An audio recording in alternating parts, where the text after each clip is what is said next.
எறும்புகளுக்கு உணவளிக்கலாம், காகத்துக்கு உணவளிக்கலாம், தெருநாய்களுக்கு உணவளிக்கலாம், ஏழை எளியோர்களுக்கு உணவளிக்கலாம்.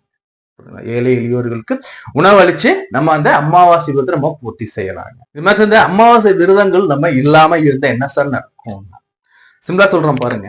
இந்த அமாவாசை விரதம் நம்ம தவிர்க்கும் பட்சத்தை என்னெல்லாம் சார் நடக்கும்னா, அமாவாசைங்கிறது நம்ம முன்னோர்களுக்கு இருக்கக்கூடியதான் அமாவாசை விரதம்.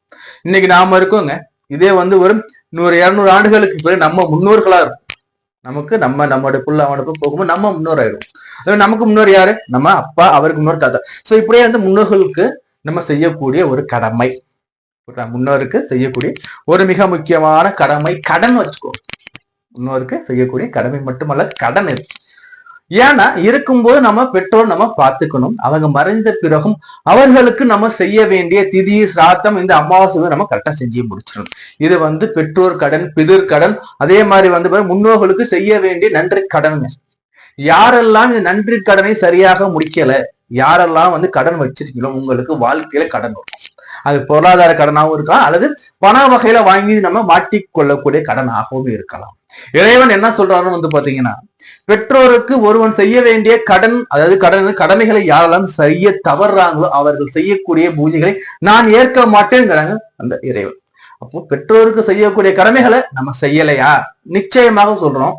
ஏன்னா கடமை அவர் முடிச்சாதான் இந்த எம்பெருமான், இந்த பெருமாளே பாத்தீங்கன்னா பெற்றோருடைய கடனை தீர்க்காதவனுக்காக செய்யக்கூடிய பூஜை நான் ஏற்க மாட்டேன் சொல்றான். ஒரு கடவுளே அப்படி சொல்லும் போது புரியுதுங்களா, நம்ம பெற்றோர்களை பேணி பார்க்கணும். அவங்க மறைந்த பிறகு அவங்க செய்ய வேண்டிய கடமை செஞ்சு நம்ம சரியா செஞ்சோம்னாவே நம்மளுக்கு வாழ்க்கையில கடன் தொழில நீங்க வெளில வரலாம். First point.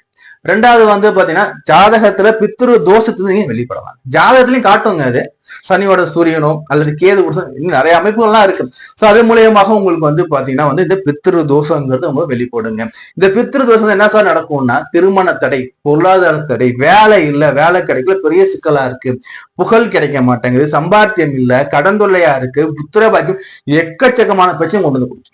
அப்போ இந்த பித்ரு கடமைகளை நம்ம சரியாக செய்யும் பட்சத்துல வாழ்க்கையில அனைத்து விதமான பிரச்சனைகளும் வெளில வாழ்க்கையில ஜெயிக்கலாம். வாழ்க்கை நம்ம முன்னேறதுக்கு இது மிக மிக மிக முக்கியமாக இருக்கும். நம்ம தொடர்ந்து நம்ம பேசிக்கிட்டே இருக்கலாம். நீங்க நம்மகிட்ட ஜாதகம் பார்க்கணும், திருமண பொருத்தம் பார்க்கணும், இல்ல ஜாதகம் எழுதணும், பெயர் ஜாதக சம்பந்தமான அனைத்து விதமான பிரச்சனைகளுக்கும் தீர்வு வேணும் விருப்பப்பட்டீங்கன்னா ஸ்கிரீன்ல நம்பர் கொடுத்துருக்கேன். என் நம்பருக்கு நீங்க டெக்ஸ்ட் பண்ணுங்க அல்லது கால் பண்ணி அப்பாயின்மெண்ட் வாங்கிக்கோ. நம்ம தொடர்ந்து பேசிக்கிட்டே இருக்கலாம். தொடர்ந்து தான தர்மங்கள் செய்வோம் நம்ம சொல்லிக்கிட்டு. நான் உங்களை வேறு காலம் சொல்லி நான் உங்கள் அன்பு நண்பன், அன்பு தோழன், உங்கள் வீட்டு பிள்ளை கார்த்திகேயன். நன்றி, வணக்கம்.